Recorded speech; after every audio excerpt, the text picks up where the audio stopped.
السلام علیکم ورحمۃ اللہ وبرکاتہ۔ عزیز دوستوں، میں الیاس احمد آپ سے مخاطب ہوں۔ امید ہے کہ سب خیریت و عافیت سے ہوں گے۔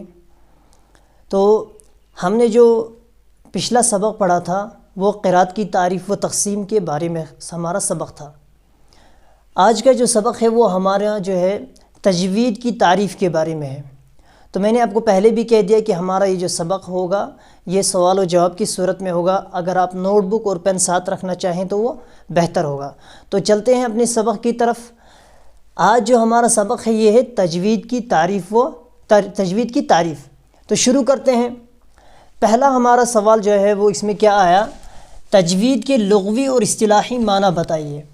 یعنی تجوید کے لغوی اور اصطلاحی معنی کیا ہے؟ تجوید کسے کہتے ہیں؟ تو جواب ہے لغوی معنی تحسین یعنی خوبصورتی پیدا کرنا۔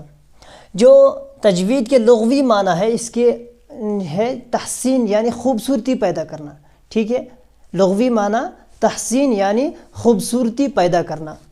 اصطلاحی معنی ہر حرف کو اس کے مخرج سے مع جمیع صفات لازمہ اور عارضہ کے ادا کرنا۔ جو اصطلاحی معنی ہے وہ یہ ہے کہ ہر حرف کو یعنی جو حرف ہم ادا کرتے ہیں اس میں ہمیں صفت لازمہ اور صفت عارضہ کا ہر چیز کا خیال رکھنا ہے، مخارج کا خیال کرنا ہے۔ تو اصطلاحی معنی کیا ہے؟ ہر حرف کو اس کے مخرج سے مع جمیع صفات لازمہ اور عارضہ کے ادا کرنا۔ یہ ہو گئی تجوید کے اصطلاحی معنی۔ تو لغوی معنی کیا ہے؟ تحسین یعنی خوبصورتی پیدا کرنا۔ دوسرا سوال ہمارا اس میں آ جاتا ہے تجوید کا موضوع بتلائیے۔ تجوید کا موضوع بتلائیے۔ تو جواب ہمارے قرآن کریم کے حروف یعنی الف سے یا تک۔ جو تجوید کا موضوع ہے وہ قرآن کریم کے حروف یعنی الف سے لے کے یا تک ہے۔ یہ کیا ہے؟ تجوید کا موضوع۔ ٹھیک ہے، تو پہلا سوال تجوید کے لغوی اور اصطلاحی معنی۔ لغوی معنی ہے تحسین یعنی خوبصورتی پیدا کرنا، اور اصطلاحی معنی جو ہے ہر حرف کو اپنے مخرج سے مع جمیع صفات لازمہ اور عارضہ کے ادا کرنا۔ دوسرا سوال تجوید کا موضوع بتلائیے۔ تو تجوید کا موضوع جو ہے وہ یہ ہے کہ قرآن کریم کے حروف الف سے لے کے یا تک۔ تو آگے تیسرا سوال آ جاتا ہے تجوید کی غرض بتلائیے۔ یعنی غرض کیا ہے؟ تجوید کے مطلب مقصد کیا ہے؟ ٹھیک ہے، تجوید کی غرض کیا ہے؟ جواب ہے قرآن کریم کو نزول کے مطابق صحیح طریقے سے ادا کرنا۔ یعنی جو اس کی غرض ہے، یہ ہم تجوید جو پڑھ رہے ہیں، تجوید کس لیے پڑھ رہے ہیں ہم؟ اس کی غرض کیا ہے؟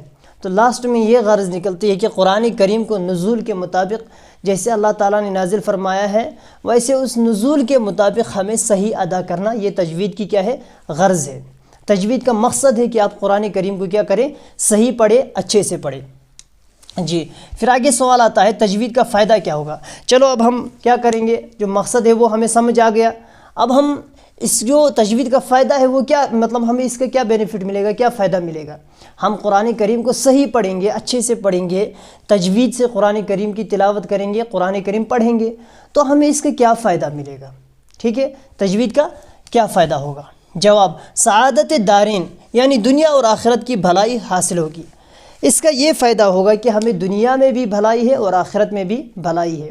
اور قرآن کریم اگر ہم صحیح پڑھیں گے تو دنیا میں بھی ہماری کامیابی ہے اور آخرت میں بھی کامیابی ہے۔ ٹھیک ہے، تو تجوید کا فائدہ کیا ہوگا؟ ہمیں دنیا میں بھی کامیابی، آخرت میں بھی کامیابی حاصل کرنا۔ ٹھیک ہے، تو اب دنیا کا فائدہ جو ہے وہ ہر انسان چاہتا ہے کہ مجھے دنیا میں کوئی فائدہ ملنا چاہیے، تو آخرت میں بھی مطلب انسان کوشش کرے کہ یہ جو ہے یہ مجھے دنیا میں بھی ہے اور آخرت میں بھی ہے۔ ٹھیک ہے، تو کوشش کریں گے انشاءاللہ تجوید سے قرآن کریم سیکھیں گے۔ آگے تجوید کے ارکان کتنے ہیں؟ کتنے رکن ہیں تجوید کے؟ ٹھیک ہے، تو جواب میں ہے 4 ہے۔ کتنے تجوید کے ارکان کتنے ہیں؟ 4 ہے۔ یہ آپ یاد رکھیں گے۔ کون سے؟ مخارج کا پہچاننا۔ 4 ارکان میں سے پہلا ہے کہ مخارج کا پہچاننا، یعنی ہم جو حرف ادا کریں گے اس کا مخرج کیا ہے؟ با ہم نے ادا کیا، تا ادا کیا، اس کا مخرج جو ہے اس کا پہچاننا، یہ تجوید کا ایک رکن ہے، اس کو آپ یاد رکھیں گے، مخارج کا پہچاننا۔ دوسرا ہے صفات کا پہچاننا، یعنی حرف میں کوئی حرف ہے اس کے اندر کون سی صفت پائی جاتی ہے، ٹھیک ہے، اس کا بھی پہچاننا تجوید کا ایک رکن ہے، یہ بھی آپ ضروری یاد رکھیں گے۔ پہلا مخارج کا پہچاننا، دوسرا صفات کا پہچاننا، تیسرا حروف کے احکام کا پہچاننا، یعنی جو ہم حروف ادا کرتے ہیں ان کا احکام کا بھی پہچاننا ضروری ہے. یہ کیا ہے؟ تجوید کا ایک رکن ہے. ٹھیک ہے، پہلا مخارج کا پہچاننا، دوسرا صفات کا پہچاننا، تیسرا حروف کے احکام کا پہچاننا.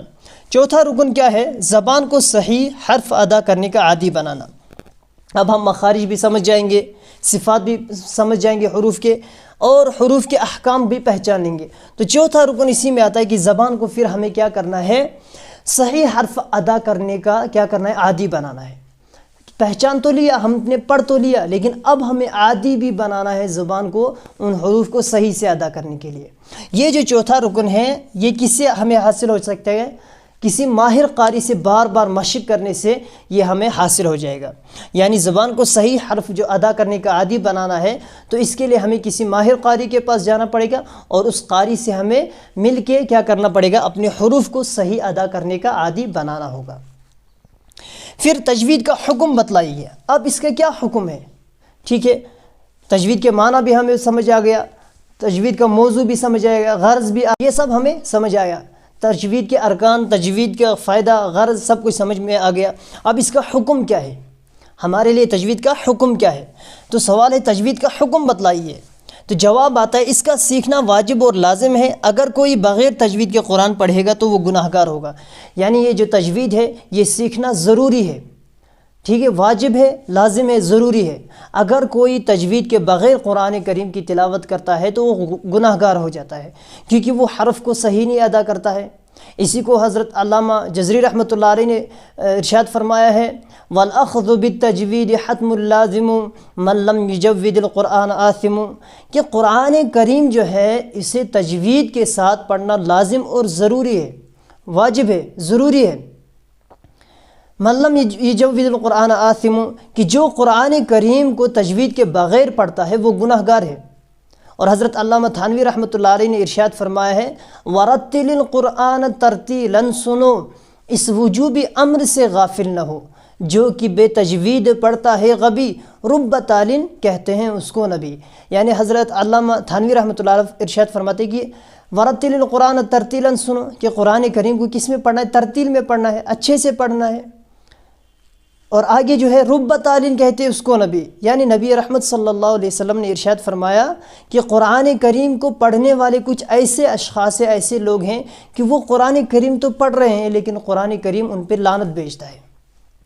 اب دیکھو قرآن کریم کو پڑھنا ثواب کا مطلب کام ہے، نیکیاں ملتی ہے اور حکم بھی ہے قرآن کریم پڑھنے کا، لیکن قرآن کریم تو ہم پڑھ رہے ہیں لیکن الٹا ثواب کے بجائے ہمیں کیا گناہ لکھا جاتا ہے. تو اس سے ہمیں کیا کرنا ہے؟ بچنا ہے. اس کے لیے ہمیں کیا کرنا ہے؟ جو تجوید کا حکم ہے کہ اس کا سیکھنا لازم ہے، واجب ہے، ضروری ہے. تو کوشش کریں گے کہ تجوید کو زیادہ سے زیادہ وقت دیں اور سیکھ جائیں. اس سے آگے کا جو سبق ہے وہ میں بورڈ پہ لکھ دیتا ہوں. جی تو یہ ہو گیا. اب ہمارا آگے کا جو سوال ہے لحن کی تعریف بتلائیے. وہ ہو گئے ہمارے سوال، تجوید کے غرض، حکم وغیرہ ہو گیا. اب آگے اسی کے مطلب اسی میں ہے کہ لحن کی تعریف بتائیں. لحن کسے کہتے ہیں؟ لحن کی کیا تعریف ہے؟ جواب تجوید کے خلاف پڑھنے کو لحن کہتے ہیں. یعنی اگر ہم قرآن کریم کو تجوید کے خلاف پڑھتے ہیں تو اسے کیا کہتے ہیں؟ لحن کہتے ہیں. ٹھیک ہے، لحن. اب لحن کی کتنی قسمیں ہیں؟ جو ہے لحن کی تعریف کیا ہے؟ تجوید کے خلاف پڑھنا. اس کی کتنی قسمیں ہیں؟ اس کی 2 قسمیں ہیں، لحن جلی اور لحن خفی. ٹھیک ہے، لحن کی کتنی قسمیں ہیں؟